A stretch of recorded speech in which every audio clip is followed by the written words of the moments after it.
Hello, welcome to the 12th of these occasions, the syntax seminar presentation. And this week we're going to look at non-finite clauses with subjects. That's a bit of a misnomer because obviously all clauses have subjects. Obviously what I mean here is that these clauses are the ones which have overt subjects. Now, last week we were looking at non-finite clauses which seem to lack subjects, that is, you can't see a subject there, and we saw that there were a couple of such types of clauses with different phenomena involved in either. We have the non-finite clauses which are complements of verbs like to seem, which is a raising verb. This is a verb that doesn't have its own subject and then borrows the subject of its lower clause by moving that into the subject position of its own clause. And there we see we have got a non-finite clause where the subject appears to be missing. It isn't missing, it's just moved.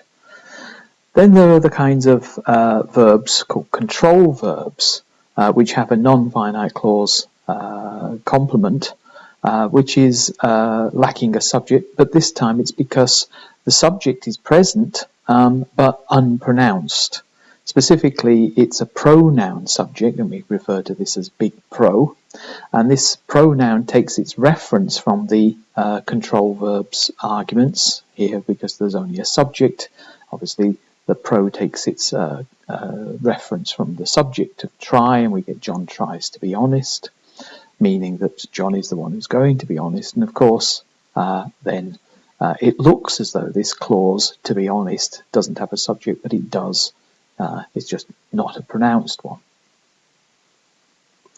Now, with these kinds of verbs, we can see that actually raising and the control situation too, it turns out, are obligatory. That is, you can't not raise the subject of a non-finite clause complement of a raising verb.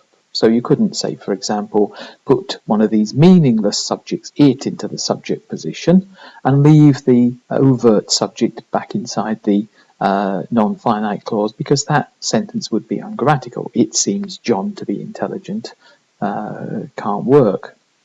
The same thing happens with control verbs too, well, many control verbs, in as much as you can't replace the pro, the unpronounced pronoun subject, with an overt subject. So you can't say John tries Bill to be intelligent. Now, at first you might think, well, that's something to do with the meaning of try. If you're trying to do something, then it's you who's going to have to do it, not somebody else. So you couldn't say John tried Bill to be intelligent, because it's got to be John who's going to be the intelligent one if John is the one trying.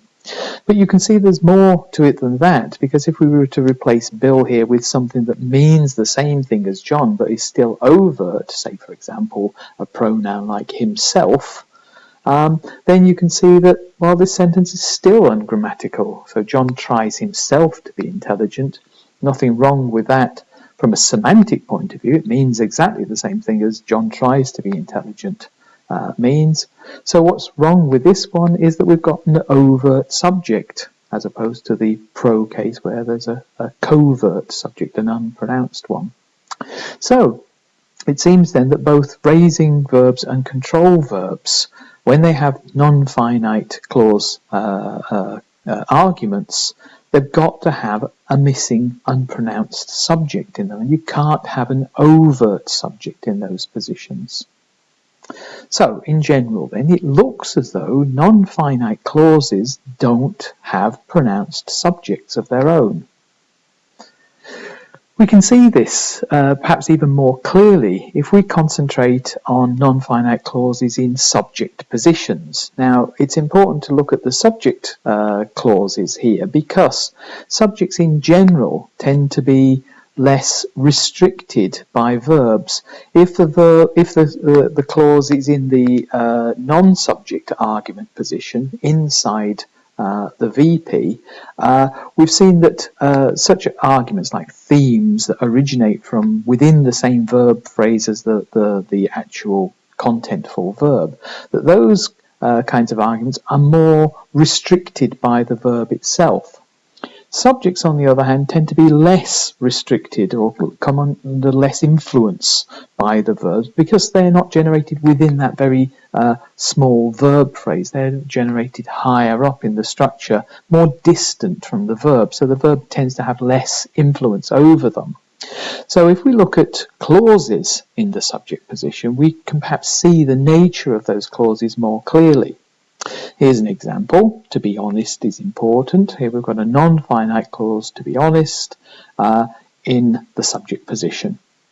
Now, obviously here we can't see the subject. So what is the subject of this sentence? Well, obviously it's not going to be a raised subject because we can't see this subject somewhere else in some other position. It's just not there. So really the only thing that it could possibly be is one of these pro-subjects. So it's a kind of a control construction. So the subject clause has a pro-subject, or at least can have a pro-subject. Now, the observation is that such clauses can't have overt subjects, so it really does seem as though the natural state for a non-finite clause is to be without a pronounced subject. Okay, so John, to be honest, is important, just doesn't work. So what we have represented here then, this structure, we've got our CP and an IP with a subject which is unpronounced, invisible. Okay, that's why we've drawn it like that. And in fact, it would be ungrammatical to make that subject visible and overt. Now there's a strange observation that happens here because we can make that subject overt, but only if we have a complementizer for. Now we know the complementizer for is the kind of complementizer that introduces non-finite clauses, and when it does introduce a non-finite clause, then we have an overt subject. So for John, to be honest, is important.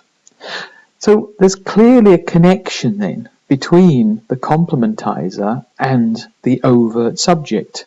When there's no complementizer, you can't have an overt subject, you've got to have a pro-subject, and when there is a complementizer, you can have an overt subject.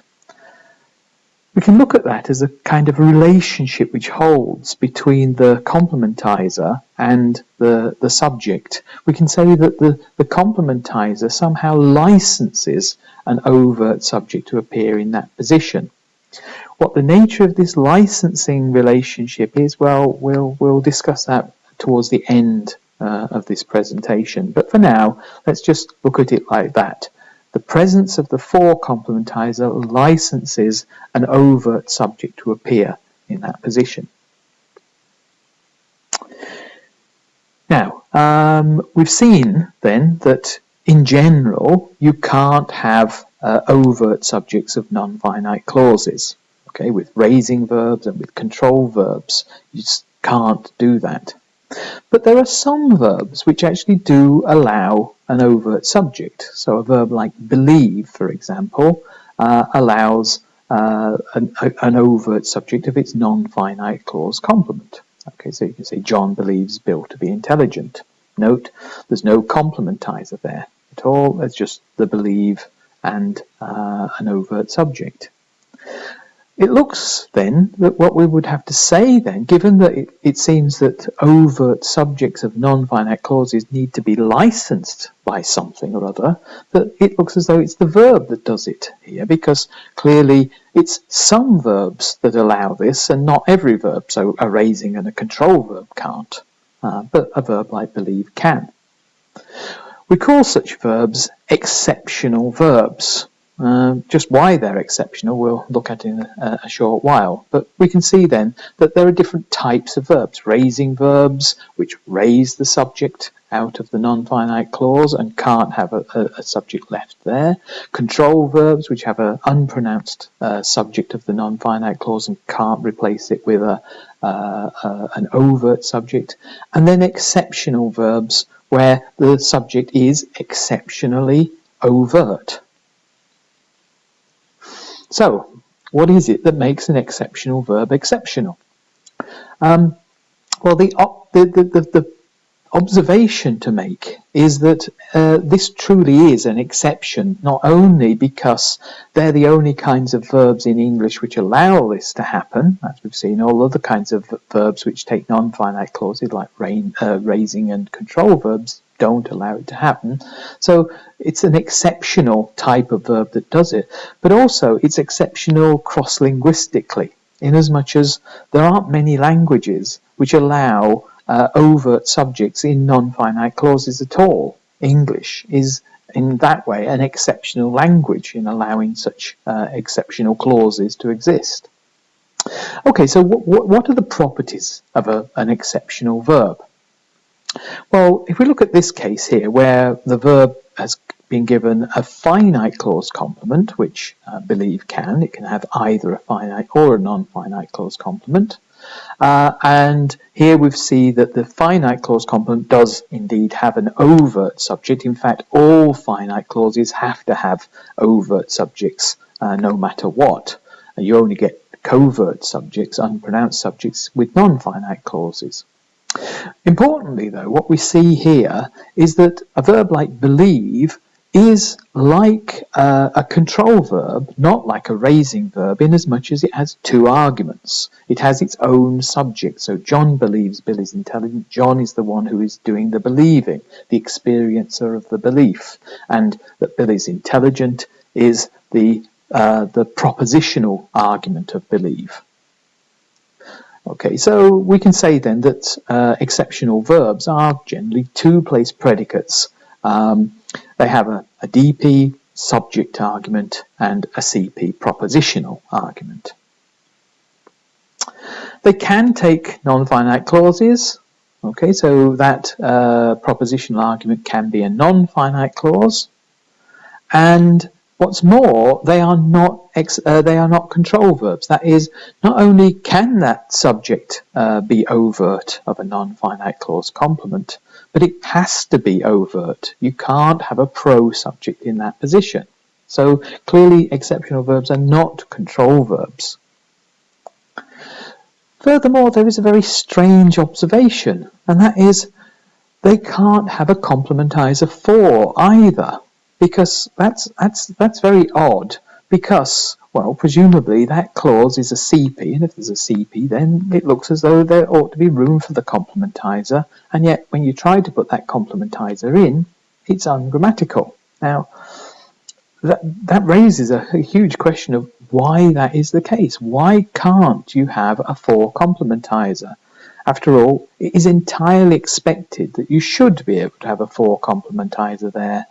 One, because believe takes a CP argument, as we can see in the first case there. John believes that Bill is intelligent. That is obviously a CP. There's a complementizer there. So believe can take a CP argument.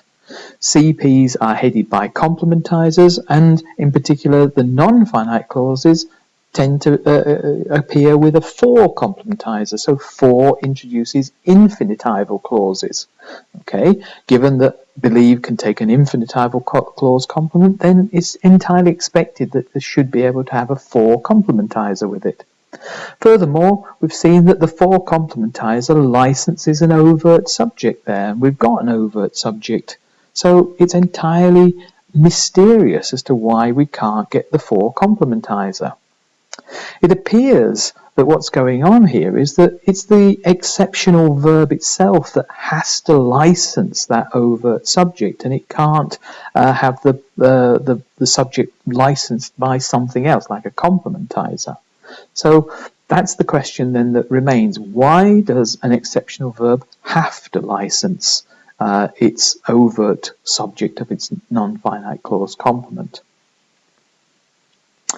Now, in order to answer that, we might start to look at non-exceptional verbs. That is, what makes a verb non-exceptional? Why can't other verbs do what an exceptional verb does?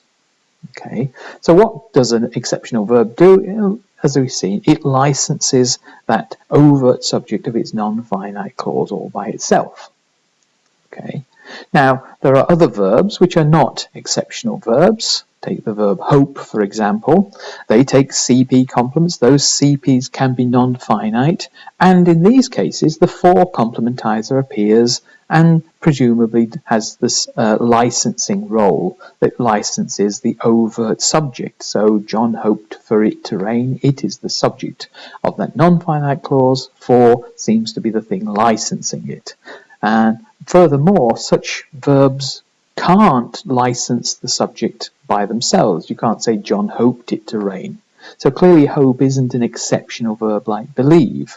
It has to have the for complementizer to license that overt subject.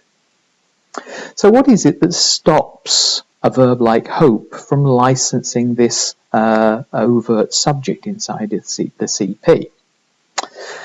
Well, looking at it structurally, the first thing that comes to mind is that, well, those two elements, the verb and that overt subject, structurally speaking, are fairly distant from each other.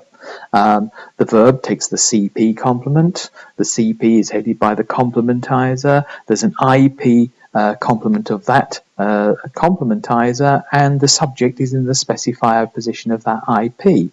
So there's a fair bit of distance between the verb and the subject position, which we're supposing that it's trying to license. Okay, so maybe it's that they're just too far away from each other. Another way of looking at it is to claim that, well, the CP has a special role here. We can say that the CP acts as a kind of an impenetrable barrier that prevents any interference from elements outside of the CP. So given that the verb is outside the VP, it can't get at anything that's within the CP. Okay, so the presence of the CP then is what is blocking the verb from licensing this overt subject. Now, note the complementizer isn't going to be affected by that. From that point of view, the complementizer is inside the CP, so it can get at that overt subject to license it. Now, given that an exceptional verb then has that same property, what we're going to have to claim is that exceptional verbs occupy a structural position which is similar to the complementizer and not similar to the non-exceptional verb like hope. And if that's true, what we come to the conclusion of then is that the verb, like an exceptional verb, actually has as its complement an IP, not a CP. If there's no CP there, then there's nothing to prevent that verb from licensing that that subject in exactly the same way that the complementizer does, so that the verb can then get at that subject in the same way. Okay, that is then going to lead us to reassess a claim that we've been making ever since we've introduced the notion of the CP. We've been claiming that all clauses are CPs. Okay, all clauses are IPs and all clauses are CPs because CP is always erected above an IP. Now, it stands still that all clauses are CPs with the exception of exceptional clauses. So we have to add that little rider onto our statement. Most clauses are indeed CPs. All finite clauses are CPs. Raising clauses and control clauses, the non-finite clauses without an overt subject, they are CPs too. It's just the exceptional clauses, that is the complement, the argument clause, non-finite argument clauses of an exceptional verb. Those are the only things that are just IPs and not CPs. So, what's exceptional about exceptional verbs? Well, exceptionally, they can have IP arguments, not just CP arguments. Okay, so now we turn to this question of what is licensing. Some people have argued, though there is still debate about this, and other people have argued differently, but some people have argued that licensing, the licensing involved here, has something to do with another odd observation about the subject of the exceptional clause.